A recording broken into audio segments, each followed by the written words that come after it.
Hello, everyone. We are really in for a really interesting discussion here today, and I hope you'll stick around for this because I'm speaking with Alredo Walji. He's the Vice President USA for ShariaPortfolio Inc. We're talking about Sharia investing, halal investing. This is really an important discussion for millions of people. But more important, I want to highlight in this discussion the social responsibility aspects of Sharia investing. This may be interesting to a lot of people outside the Muslim community. So stick around. You don't want to miss this episode. Welcome to the Your Mark on the World show with your champion of social good, Devin D. Thorpe. This episode is made possible via the support of our sponsors, including Johnson & Johnson's Caring Crowd. Ali, welcome to the show. Thank you, Devin, for having me. My pleasure. We're excited to talk to you about ShariaPortfolio Inc. and your work there. Why don't you give us a quick overview of the business? Well, we're a niche investment management firm that offers comprehensive solutions for our audience. Our clients are generally going to comprise of those looking for a robo-advisor type service. We also have our Access program, which serves the traditional wealth management needs of the community, where someone can sit down one-on-one with an advisor who can, ascertain their goals, based on their risk profile and provide some solutions for them. We also have the ability to work with institutional clients. Say ABC Bank, for example, may want to offer Sharia-compliant investments to their clients. Or we have a turnkey solution for them to be able to offer that for their clientele. We also have the option to work with companies that are looking to set up a 401k plan for their employees. So it's kind of a comprehensive wealth management solution. We're independent TD Ameritrade advisors as well. Okay. So, Ali, when you think about the entry points for your services, traditional wealth management services begin for people with hundreds of thousands of dollars usually. But robo-advising programs sometimes start very small, $5, $100. Where do you set those limits for people?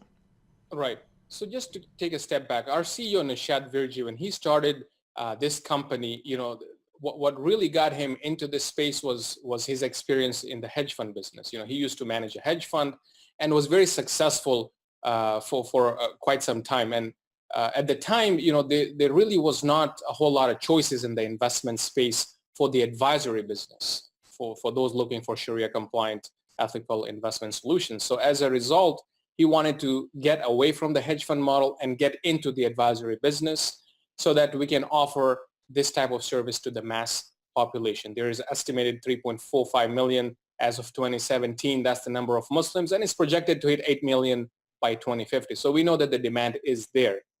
And we're actually in the process of expanding into Canada as well later this year. But to answer your question specifically with regards to helping to cater to the masses, the robo-advisor came about because, obviously the traditional wealth management, there's a certain amount of, requirement of involvement with the advisor. So that is going to target a little bit more to the higher net worth individuals, where our minimum on the Access service is generally about 100,000.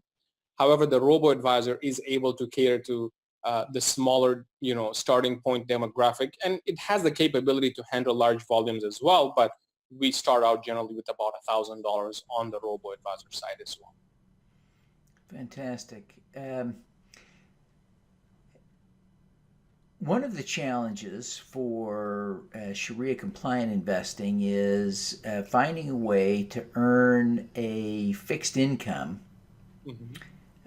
without violating Sharia rules. Now, of course, I don't understand this nearly like you do, but I understand that's a trick. How are you managing that for your clients? Well, when it comes to managing the fixed income component of our portfolios, we generally will turn to something called Sukuk.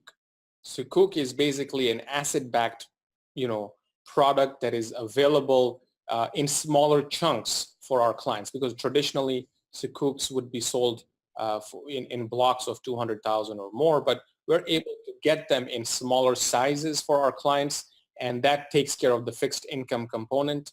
And as more and more products evolve within the Islamic space, we'll have a little bit more to choose from. But as of right now, there are some sukuk funds that we can tap to create the bond component, so to say, of our portfolio without having to earn interest income, and instead put it into an asset-backed program that yields small, levels of dividends for our clients.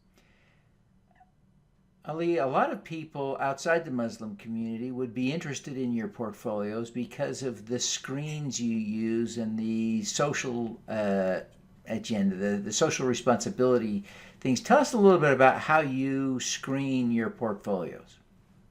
Good question, and interesting that you mentioned that. So generally what we do is we use a service called Ideal Ratings to filter the companies based on the Sharia compliant criteria that we follow. And in there, we're obviously going to be avoiding companies that derive their income from sources that are so-called sin stocks like alcohol, adult entertainment, gambling, and those kind of unlawful industries. But, with Sharia compliant investment, it goes a step further.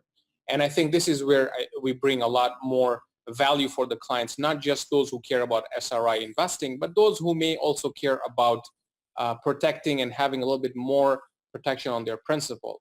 And just to give you a flavor of this comes down to the debt ratios that we have to avoid and the other financial ratios that we have to adhere to. So in one case, people might say, look, you're putting yourselves through so much scrutiny and restrictions. Am I really going to be able to make a good return for myself? And, just to give you a flavor for how things happen in 2008, for example, when the markets were tanking, right? We all remember what happened at that time.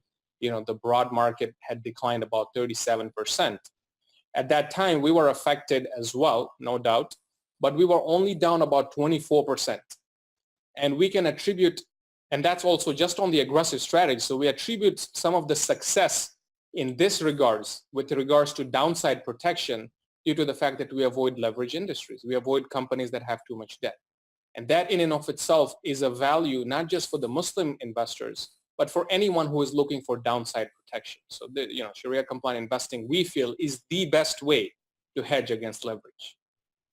And on the flip side, people might say, well, what happens when markets are doing well? Well, 2017 is a prime example. The markets were up around 19%. We were up 26% on our aggressive strategy. So there are times where we can outperform, even though we have limitations on what we can and cannot do. We are able to still do a good job with our portfolios, both on the upside as well as protection on the downside. It's an interesting model. Certainly you can see how the reducing the leverage in the portfolio would reduce the risk a little bit and protect on the downside. So it's really an interesting strategy that parallels the social responsibility aspects of the portfolio. Do you have a lot of clients outside of the Muslim community? Well, specifically at ShariaPortfolio, because of our focus and our mission is specifically to cater to the Muslim community needs, we have a few clients that we serve from the non-Muslim population. However, to give you a good understanding of the broader Sharia compliant industry, this was a research study that was done by one of the firms and found that a large percentage, at that time it was over 70% of the investors in the Islamic space in the United States were non-Muslims. And this was the period around 2008, because they were noticing that when they were searching in Morningstar for companies or the funds that did not get affected as much, Sharia compliant options were keeping at the top of the list because of, again, the debt avoidance thing. So I would say a large percentage, and this is about a $5 billion industry we're talking about, is still accessible and invested from the sources of non-Muslims. But our focus is, again, to go after the clientele who are going to be Muslims, who feel that they do not have alternatives. So we do a lot of educational seminars to give people an understanding of what is available and how they can benefit for themselves and their families. Yeah. Ali, you've had a great career. What is the thing you're most proud of having accomplished?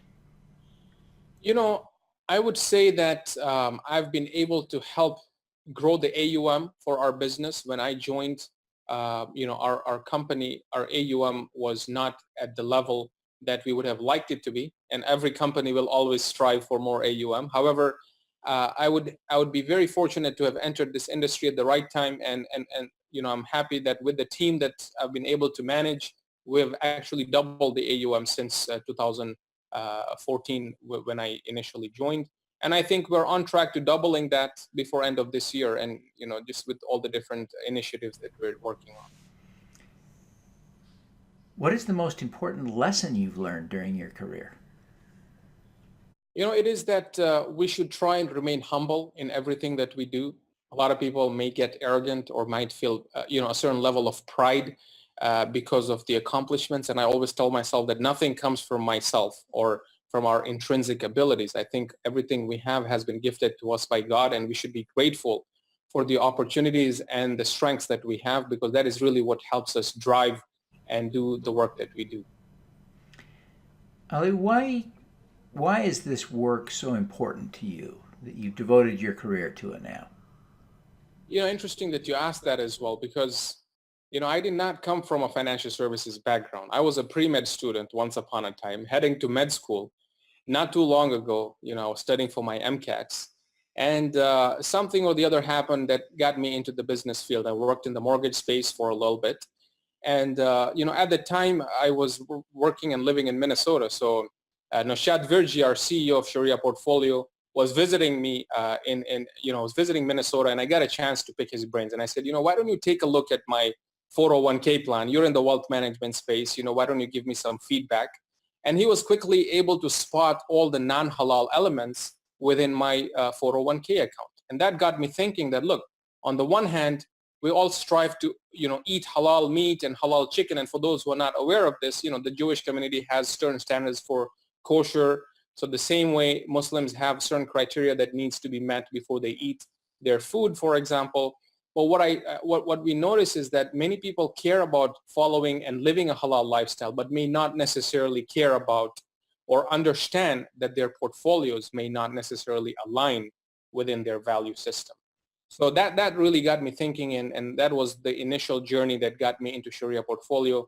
And as of right now, we're blessed to be in 26 states. And as I mentioned earlier, we're expanding internationally, launching in Canada our services before end of this year as well. Oh, fantastic. Ali, what is your superpower?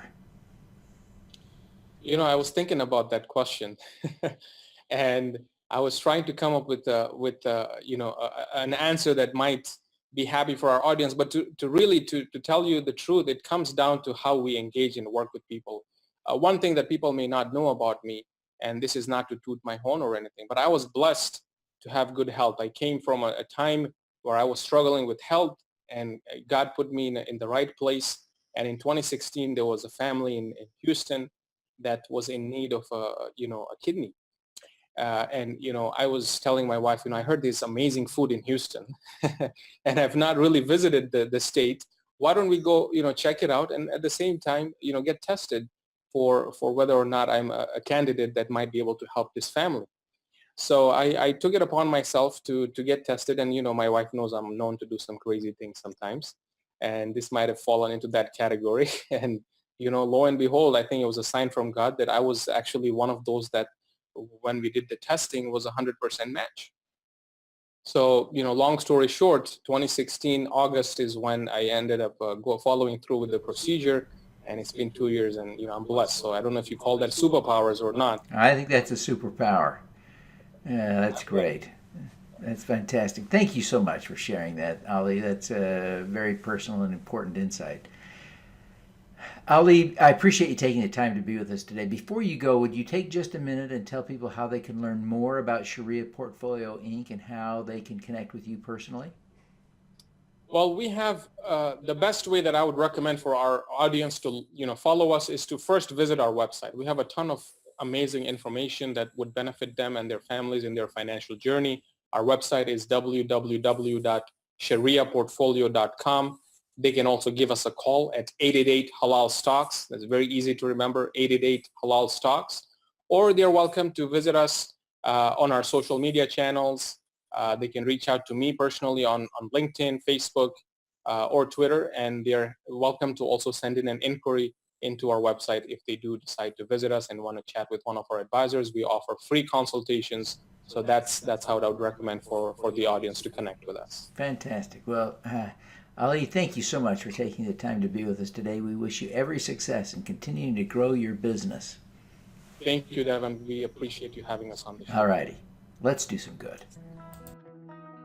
At Caring Crowd, we believe everyone has the power to make a difference.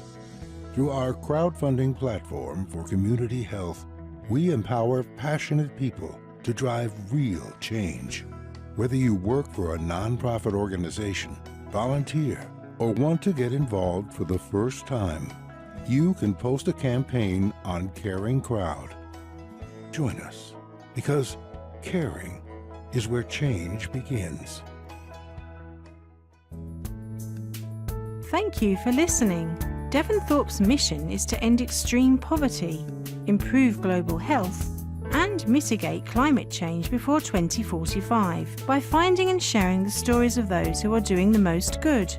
You can join with other listeners to accelerate Devin's mission by visiting helpdevin.org right now.